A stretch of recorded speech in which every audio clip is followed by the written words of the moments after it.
Good morning, good afternoon, good evening, good night, wherever you are, whatever time it is for you. I want to tell you thanks so very much for joining me for another episode of All Things Faith Walk. This is where we talk about the Word of God in practical, meaningful terms so that you and I can walk them out. And today we are going to get very practical. We're going to talk about some virtues of life, some virtues of life that would enrich our lives, make this world a better place. Very practical. When Jesus was here on the earth and he taught the word, his intent was for us to hear the word, embrace the word, and walk the word. And we're reminded by James that we should not only be hearers of the word, but we should be hearers and doers of the word. So, we're going to talk about a practical way in which we can actually walk out the word in today, currently in real time. My guest is Giselle Taraba. She's a speaker. She's an author. She's an entrepreneur. She's a TEDx speaker. She has been featured on TEDx. So you can go on YouTube and look for her. You will find her. She is the author of an Amazon bestseller. She's a researcher. She's a professor. Two things I've done in the past. She is host of Love and Compassion podcast. And that's what I'm talking about. Walking out the word. How more accurately or on point can we walk out the word than love and compassion? Jesus himself was love. Compassion is what he embodied. So we're going to talk a little bit about what this is, where Giselle is coming from with this. I'm excited about this topic.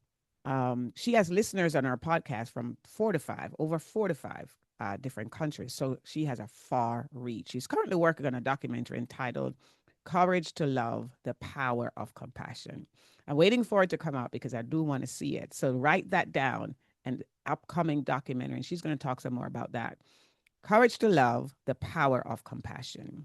It will showcase stories of those who have done the unthinkable, people who have forgiven, people who have loved, and people who have done these things in the most hurtful moments. So, Giselle, that's who she is, and we're going to hear from her now. Thank you for taking the time. I mean, to be on All Things Faith Walk. Is there anything you'd like to add to the intro that I just gave of you? No, I just want to say thank you for having me on the show. I really appreciate it. You're welcome. You're welcome. All right, let's jump into it then. Let's jump into it. Why Yeah. compassion? What led you to explore this powerful concept and actually love and compassion, these powerful concepts, and I might even venture to say a rare commodity today. Yeah, what took you down that path? Yeah, so a little bit of background about me. So I wanted to work in the child welfare system since I was 15. My parents both grew up in childhood situations that were mirrored with trauma and abuse. Mm, And so I wanted to create systems or help change systems that would be more loving and compassionate to my parents, to my grandparents who could parent them in the way that they had wanted. And so I went to the system hoping that I could make positive changes, only to find a system only continued to re-traumatize people that was very fear-based and that was actually promoting more separation and division than unity and closeness. mm, And so at the time before I found compassion, and I had already been sort of on my own journey to loving and being kind to myself because I had had a lot of anxiety and a lot of issues of things that I had sort of happened to me and had been handed down to me. And so I was a director at the time of like a number of different departments, and HR was one of those departments. And I could see how much the staff was suffering. So they were suffering, the kids were suffering, the families were suffering, the workers were suffering. mm, And so I was looking for something to alleviate that burnout, to alleviate that stress. And I sort of stumbled on compassion. And I started getting trained on it as a way to sort of help my staff but I ended up really helping myself. Mm-hmm. I discovered that the more that I had kindness and love and compassion for myself, the more I could do that for others. The more I accepted all those aspects of myself that I didn't like, that I didn't appreciate, that I was afraid of, the more that I could do that for others. And as I increased my own self love and self compassion, I realized that I had let go of the need to change people or for people to act differently because they no longer had any power over me. I could fill my cup from within. I didn't need to do it externally. And so I could allow people to be. And so once I had that realization, I was like, wow, this is for me, this is it. This is what we Mm-hmm. need in, Mm-hmm. like going to scripture, the example of Jesus. I mean, he still has lasting, Amen. like Yeah. impact, Yeah. right? People like Martin Luther King, Mm-hmm. Nelson Mandela, people that advocated for love, advocated for compassion and kindness. Mm-hmm. And so I tried to do it within the system, and I found out there was very little receptivity for it because of the fear. And so left that system in order for me to do the work that I'm doing today. Mm-hmm. So it sounds as if you're saying a key place for love and compassion to start is within the self. That's the foundation of it, right? So, what It, it if we is. can love ourselves, it sounds like you're saying, then we can love the other person or the next person. Yeah. And this is actually counter to what we've been taught. We've been taught that loving ourselves and being compassionate to ourselves is narcissistic and egocentric. And I was having a conversation with my mom, I think the past weekend. And she was telling me how she was taught not to look at herself too much in the mirror. What? And I was like, well, one of the things I realized as well is that we've been taught some myths Mm-hmm. about Mm-hmm. self love and self compassion. And if you look at narcissism, because that's usually the closest thing that is associated with self love and self Mm-hmm. compassion, the story of narcissism or the root of narcissism comes Mm-hmm. from Greek mythology of the god Narcissus Mm-hmm. that fell in love with his own reflection. Mm-hmm. And so people use that as an example of self love. But first of all, Narcissus fell in love with an image, a reflection, not Not truly himself. himself. Right. Right. Had he actually realized he was already with the person he loved the most, Mm-hmm. then he wouldn't have died. He wouldn't have been so miserable. So it was an image of who he really was that, but Let's let, sort let's of that he fell in love with.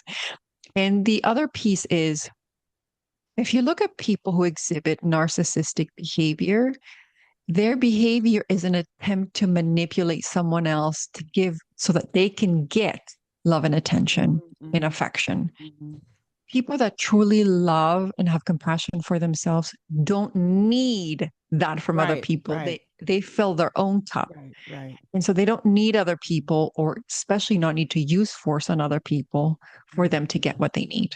And that's why it it's it's it starts with you. That's why Mm. it's this Yeah. self-love that we're talking about starts with the person. It's internal, where Yeah. you can fill your own love cup and not dependent on Yeah. someone else to fill that cup for you. That's why you can look in the mirror and Yeah. love what you see.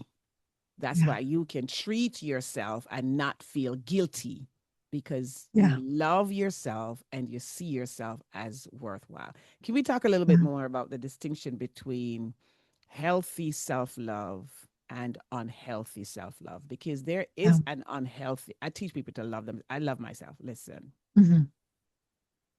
we need to love ourselves, but there's a Yeah. healthy way to love ourselves and there's an unhealthy way to love ourselves. Can you talk a little bit about the distinction between Sure. Can you help me understand what an unhealthy way to love yourself is? an unhealthy way to love yourself? You now you're indulging, now you're compromising, now Mm. you're excusing, now you're overloathing, now, and even going back onto the narcissistic side, now you're demanding love. Yeah. So I would argue that that's not love. Okay. So that would I be agree. my, Agree. yeah. So, Agree. so whenever you need to overdo or compromise Mm-hmm. yourself or demand something of someone else, Mm-hmm. you're not in the energy or vibration of Agree. love. Totally agree. The Yeah, energy and vibration of love, when you think about God love, Jesus's love, it was unconditional. mm, They didn't need anything from other absolutely. people. They didn't seek to control or take. Absolutely. The only thing that Jesus did was give. Mm-hmm. He Mm-hmm. gave love. He helped heal people by seeing them in their truth. Mm-hmm. And so true love is an unconditional, like, Yes, acknowledgement of everyone's divinity. I love it. It's the true acknowledgement that everybody is worthy of love Mm. just because they exist, Mm-hmm. not because they're doing anything or earning anything. Or and so when you truly fill your cup from within, there's no need to overindulge in anything. Mm-hmm. You don't really, because even overindulgement is an attempt to fill a void, fill a space with something other than your self-love. Mm-hmm. And so when you're truly filling your cup from within and realizing that you are enough, it's there's a level of balance and harmony that comes from within it. And and it's a real magnetic attractor. Mm-hmm. And so from my perspective, the examples you gave aren't love. It's what we've defined as love. And we don't understand love, I don't think. Mm-hmm. Because a lot of the things we talk about in terms of love are romantic love. And It's true. romantic love, a lot Mm-hmm. of it is attachment and expectation. Mm-hmm. Yeah. I love you if you love me. Mm-hmm. I love you if you do what I say or behave the way that you I should. love you if you And if look you a make a certain mistake, way or come a certain way. right. And if you make a mistake or do that, then I no longer love you. And that isn't really true love. You can love people and allow them to be. And if they want to be with you, they're going to be with you. And if they don't, they don't. But Mm-hmm. when you truly love people, that doesn't end. It doesn't cease with their behavior, if you know You what I said mean. you said you said a lot of very powerful things, and I'm going to try to remember just to reiterate a couple of them or a few of Yeah. them. One is true love is loving a person just because they exist, just because they are. Jesus's love is unconditional, and if we're going to walk it out, we're going to seek, attempt, pursue, try to do it His way. So that statement right there is the Yeah. epitome of how Jesus loved. Love because the person exists, just because, not on any condition. Another thing you said was true self love is knowing that you are enough. Then the compromise, then the overcompensating, then the try to make up for it, trying to overdo it. None of that would be necessary because we know that we are. I love it. That's a powerful statement. Many of us don't know we're enough. And so we try to be somebody else for someone else. We self please, people please, I should say, because we don't think we are enough. And there's one more that she said in the latter part that I can't remember now, but very, very powerful statement, Giselle. So let me ask this. Um, can one love and not have compassion? Can one have compassion and not have love? Oh, good question. Um, I personally don't believe so, but I have had conversation with people that have who have had compassion for their enemies or their abusers and said, I don't have to like or love this person, but I can have compassion for them. Hmm. For me, the very essence, the willingness to have compassion and to get curious and to see potential divinity in this other person, especially if they're hurtful, means that there's a level of love there. Means Yes. that there's a level of awareness that, that is separating between people's behavior and who Mm-hmm. they really are. Mm-hmm. And Mm-hmm. so if you truly believe in it's not an easy thing to do. Mm-hmm. Loving yourself is not easy, especially when you see all of those aspects of yourself that you may not like. You may have hurt someone, you may have shame and guilt. People think that it's fluffy and be like, oh, just loving yourself. It's one of the hardest things to do to look at the things you may not like that you think are unworthy or if you've hurt someone, and then choose to love yourself. It really is challenging. And so for me, I do think that there is a level of love and a level of awareness that people are more than their behavior. If you are willing to express some compassion and even just some curiosity as to why they would have behaved in the way that they do. Right. So I would agree. My answer to that question would be no. That they can't be independent of each other. Yeah. Compassion is born out of love. Mhm. Love I like that. and compassion is born out of love. And compassion is said differently. Compassion is an expression of love. So fundamentally, foundationally, love has to be there for compassion to show. So therefore, as compassion is there, love is there. If love is there, a fruit of love is compassion.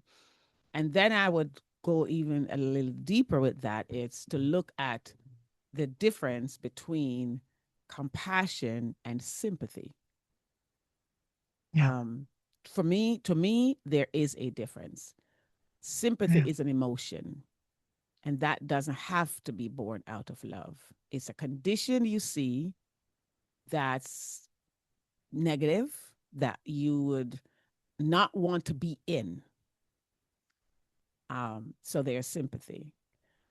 And Mhm. when with sympathy, and you can add or take away, or with sympathy, you don't have to do anything about it. Compassion Mhm. drives you to action because it's coming out of love. Love being a verb, not an adjective, not a noun, but a doing word. With compassion, you move in action. I just, so I just wanted to toy with those words a little bit there. Yeah, I love that. Yeah, I completely agree. And as you were talking, it reminded me of the a couple of things. The first one is how disempowering pity is. When we tend to pity people, we actually are Yeah. are seeing them below us, right? Like when Yeah. you pity someone, Yeah. it's a very disempowering Yeah. emotion. Yeah. And it made me think of I often talk about the difference between empathy and compassion as well, because people tend to use those interchangeably. Mm-hmm. But empathy can actually generate some firing, neural firing in different parts of the brain than compassion does. Mm-hmm. Mm-hmm. And so it's akin to you, like supposing you're on a lake and you're rowing a boat, right? Mm-hmm. And you see someone drowning. Empathy can sometimes be akin to you jumping into the water to save that person. Have you ever been in a circumstance where somebody's suffering and you start to suffer yourself with them? Right? Like you start to Mm-hmm. feel their Empathy. grief, you feel their Mm-hmm. pain, you feel Mm-hmm. sad. Yeah. What you're doing in that moment is drowning with them. Mm-hmm. And Mm-hmm. so compassion enables you to hold space for your difficult emotions and regulate them enough so you can stay on the boat and not feel bad or not drown with the person and actually help them onto the boat to remember their own power. I love Now, it. the key aspect of that is the fact that the person may choose not to get in your boat, Mm-hmm. and that is their right. It's their right to do what they're going to do, whether it be drowning or getting up. But the compassion part of it is extending your hand Yeah. and offering it to Yeah, them. And that's the exactly. action part that you were Exactly. talking about. Exactly. Exactly. Exactly. It is a doing word. It's a responsive word. And Yeah. it's exercised with wisdom. Like you said, it's a person's decision Yeah. and choice if they're going to get in the boat with you or take your hand or not. But the Yeah. compassion is the you reaching, extending help to that person. Yeah. Yeah. Let's go back to self-love.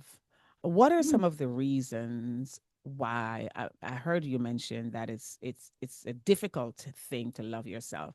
I don't particularly agree with that. And from where I'm sitting, listen, it ain't hard for me to love me, but I am one person. So in general, you're saying it is difficult to love yourself. What are some of the barriers to why would it be so difficult for a person to love themselves? What are some of the barriers? And the second part of that question is when we do love ourselves, how do we balance that um, with self-indulgence, or how do we not fall in the trap of self-indulgence, compromise, overdoing that piece that we were talking about Yeah. earlier? Yeah. So this is a great question. I think my starting point in answering this question is going to be one of the questions I had to ask myself very honestly was, if I do nothing in my life and accomplish nothing in just kind of be, can I truly love and accept myself just as I am? Do I see myself as completely worthy of God's source universe love, even if I don't do anything? I don't help anyone, I don't accomplish anything. And that can feel very tough for people Mm. because underneath there's always the kind of this running covert judgment that we should derive our value by doing things and by accomplishing things and even helping people, Mhm. right? And I think what I've learned, and I still are navigating this path, is God's love comes regardless. And the way that God's love is towards us is as if we are walking, shining miracles. Think about the most brilliant thing that you can think of. That's how God sees us. Mhm. That's not often how we see ourselves. We may be limiting our success. We may be limiting Yeah. our relationships. We may be judging ourselves, judging other people, um, like limiting our generosity. All of those are examples of us not truly being in our full loving self. And so, and especially if you were conditioned when you were young that you were not worthy, I was, yeah, whether or not your parents tried to, yeah, squish you or yeah, enable you not to feel your full emotions because yeah, they couldn't cope with your emotions. yeah.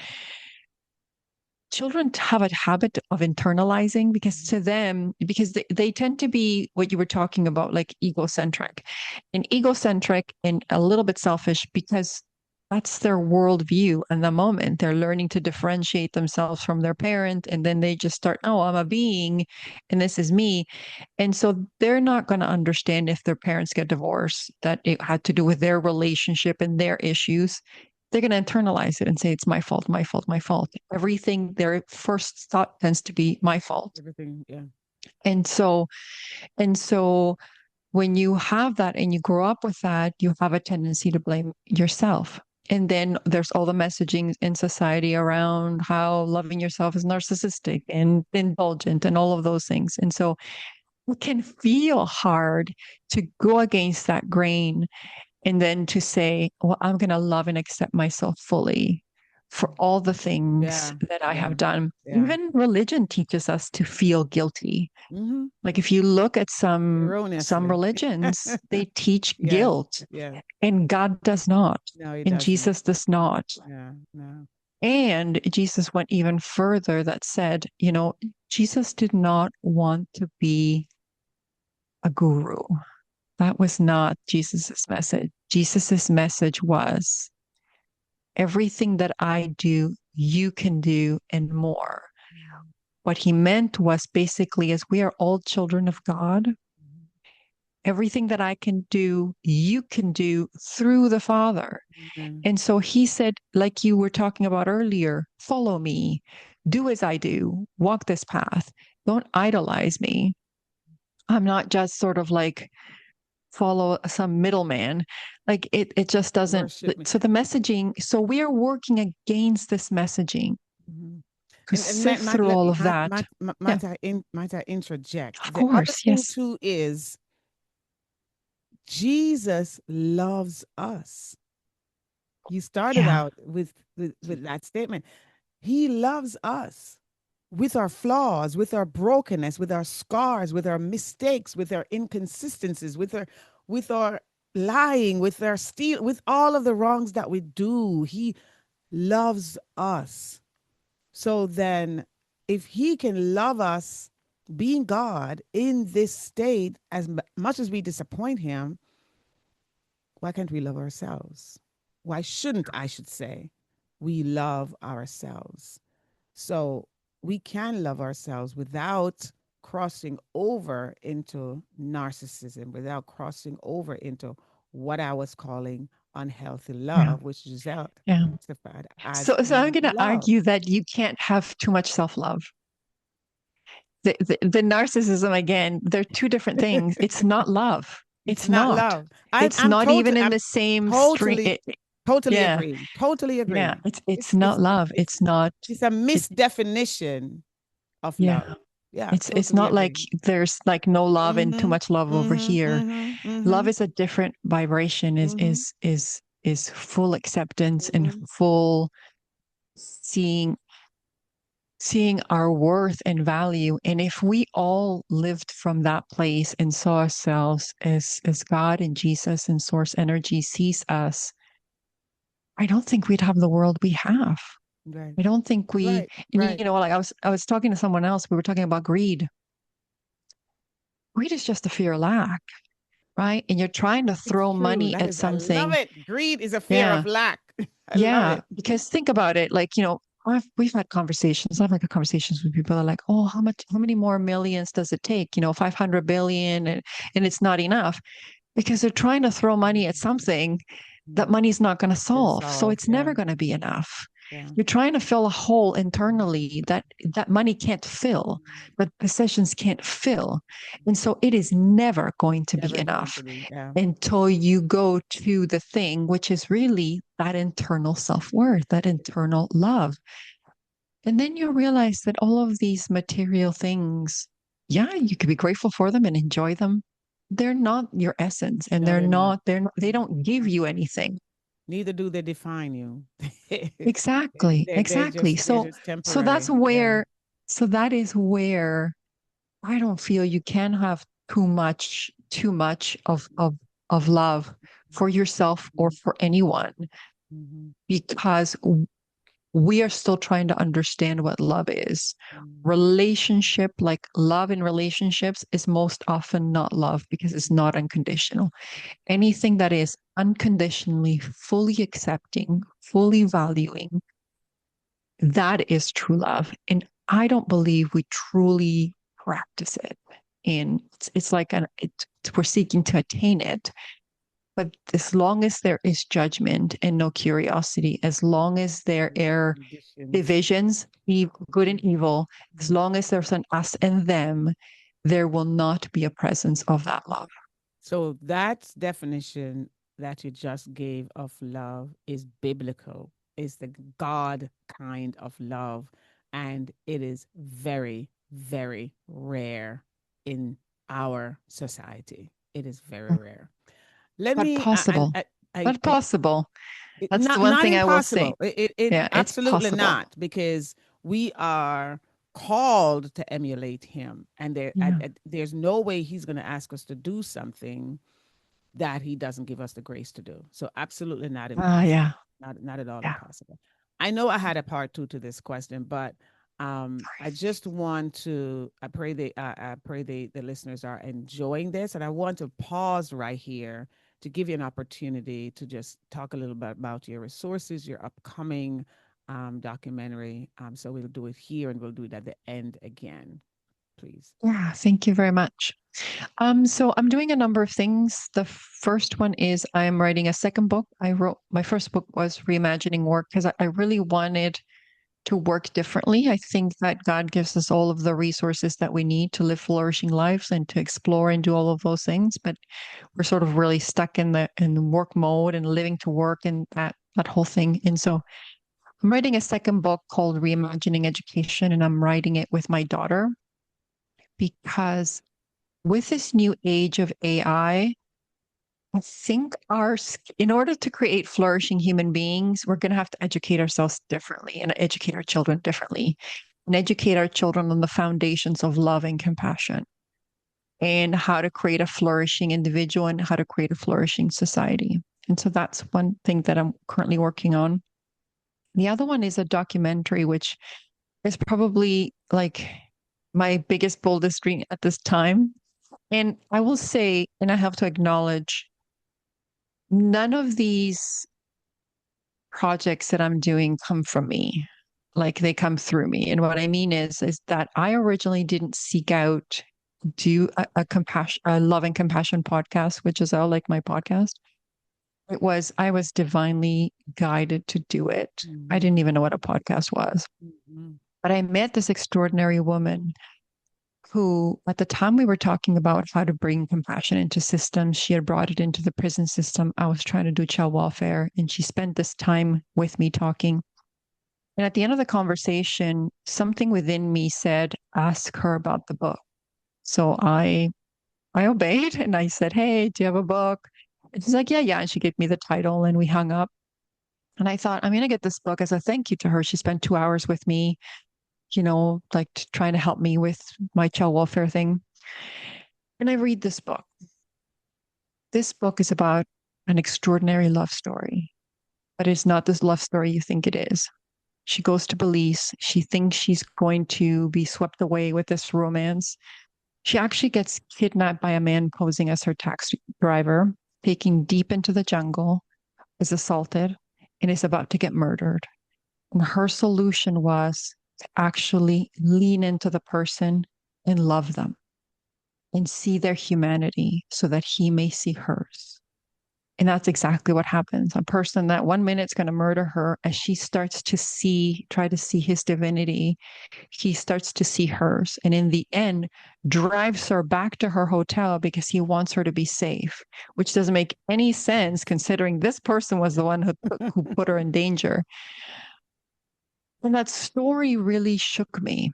Mhm. It led me to do this podcast. It led me to try to find other stories like it, demonstrate the transformative power of love and Mhm. how even loving our enemies, even seeing their humanity, seeing their divinity can help them start to see ours and can help us transform Mhm. ourselves, them, and the world. And I have found a number of different examples of the circumstances like this, like a mother who forgave her son's killer, and one of Mhm. the killers got transformed by this for love and forgiveness. And so what I'm doing is with a group of researchers and the group of people who want to share their stories, we're coming together to create this documentary to prove or to demonstrate Jesus's teaching on love thy enemy Mhm. and Martin Luther King saying that love has the power to transform an enemy into a friend. Yeah. Yeah. And so I am traveling. I mean, there's people in Africa that are doing this work in terms of bringing together the Tutsis and the Oh, really? That's powerful. yeah Yeah. the Yeah. the the two groups from the Two genocide in tribes. Yeah. Rwanda. They're Mhm. bringing them back together in reconciliation, and they've done some It's incredible powerful. stuff. Powerful. Ooh, Powerful. yeah, and so I'm embarking on this journey. Things have sort of slowed down because of the stuff that's happening in the US. So I have been unable to travel there to start. Like the, the largest number of my cases are from the US, but because I'm in Canada, things have been a little Do bit you do just, you you have know, like a projected date, you think? um, Or is it too well, soon to probably tell? 2026. Okay. Well, Okay. yeah, 27. Yeah. Tell Again, we were supposed to start this fall, but I was also not aware of what was happening. Like tell I us could how not we have can anticipated yes. what's happening between Canada and the US. It's Tell us how interesting. we can anticipate how we can stay abreast, how we can stay informed about the release. Yeah, you can go on my website, www.maitricentre.com. And Oh, one of the lovely. tabs is documentary, and Mhm. I'll give updates there. I'm also going to start a newsletter as well, just giving information, project updates on the funding and everything that's happening. There's also a donate if you want to donate to the film, and there's different categories as well that people can. Oh, I will put the links in the show Yeah, notes. thank you. So Yeah, and I have so again, this is something not that I thought I would be doing, but I have been divinely guided to showcase these stories. Because in my interviewing people, and I pepper those interviews on my podcast because they're sometimes can feel so heavy, and so I do some lighter ones on self love, self compassion, and stories, and then we'll have peppered some of them. What I have found was that many people, what was happening their reaction to the people doing this, the ones who chose to forgive and love their enemy, was twofold. Either there was like a guruism, which is like, oh my God, you're so extraordinary. Look at you. You're incredible. Not understanding, hey, I can do this. So can you. We should be doing this. Or huge skepticism, which Mm, is like, this is bull. You're a liar. Can't. Right. And so, and it's tackling this outwardly perspective, even from direct family members. mhm, And how do you manage that? And so the documentary seeks to also help people understand how we can do this. What's the path? So I also speak to researchers, neurologists that talk about mhm, compassion training and how that does mhm, rewire your brain. And so hopefully that will be helpful in terms of us getting closer to living mhm, a mhm. path that I think is the way. Because we have tried all the other stuff. We've Yeah, tried punishment, yeah, we've tried hate, we've tried yeah, war. yeah, The yeah. definition of insanity is doing the same thing over and expecting a Over and different over and outcome. expect different results. So, love and compassion in action um, could be, is, said differently, the remedy for the maladies of today's society. And Yeah. as you were talking about seeing the humanity in a person, seeing the divinity in a person, um, another way that is said that I believe my audience probably would um, grasp more readily or easily is to see the person the way God sees them. Yeah. See the person through the lens of the Father. He made us all. He made us beautiful. He made us to give him glory. He made us to please him, to satisfy him, not to grieve him. And when he sees us, he still sees us in that form. He still sees us as has done the product of the cross. He still sees that. So if we can learn to see other people the way the Father sees us, then we can have love and compassion toward them. And if we can see ourselves the way He sees us, then we can love ourselves. That's what we mean by seeing the humanity in a person, seeing the divinity in a person. See them the way God sees them. Yeah. I want, before we wrap up, if you can just take a moment to talk to that person who is finding it difficult to, one, love themselves, or and because you can't love yourself, it's hard to love another person or have compassion. Um, yeah, what would you tell that person to unstuck them? Yeah. So a few things. The first one is be willing. Willingness sort of cracks open the door because if you try to go from I hate myself, I'm not worthy to I love myself and I'm just going to say affirmations, you will encounter so much resistance. Mhm. It's sort of like a push, it's like an immediate push back, but willingness cracks open the door to then getting the next divine guidance as to how to step forward. Mhm. Just, I'm willing to love myself. I don't know how and I don't know when. Show me the path. Yeah. I'm willing to be kinder to myself. I'm willing to see my worth. I'm willing to walk the step. I'm willing to seek your kingdom. I'm willing to do these things. That really, it's amazing how much just even opening that crack opens up to new direction and you'll be guided to different things that will actually help you on your journey. You just need to take that step. The other thing would be just really watching how you talk to yourself in your head. Mhm. And I often ask this, would you tell your best friend some of the things you tell yourself? What Mhm. advice would you give to your best friend or someone you really truly care about, even your pet if you don't like people? Would you talk to yourself that same way? And if you don't talk to yourself that same way, why not? Right. And why not from a place of curiosity, not judgment? As soon as you start to see judgment, you're back to the criticism. You're back to, we have this misconception that criticism is a motivating force. No, it's the law of diminishing returns, which means we've been taught that, criticism and pushing ourselves, yeah, okay, it works for a little bit. Yeah, that's true. And then you got a huge Yep. Yep. because if you push yourself too much or Yeah. there's burnout, love and compassion are way more effective motivating forces. They actually you keep skin in the game through the challenges by being nurturing to yourself, by being Yes. loving and kind to yourself, by reminding yourself that you're stronger than you think you are. You know, you mentioned earlier about the solution to the world's biggest problems. It's true. And I figured out why.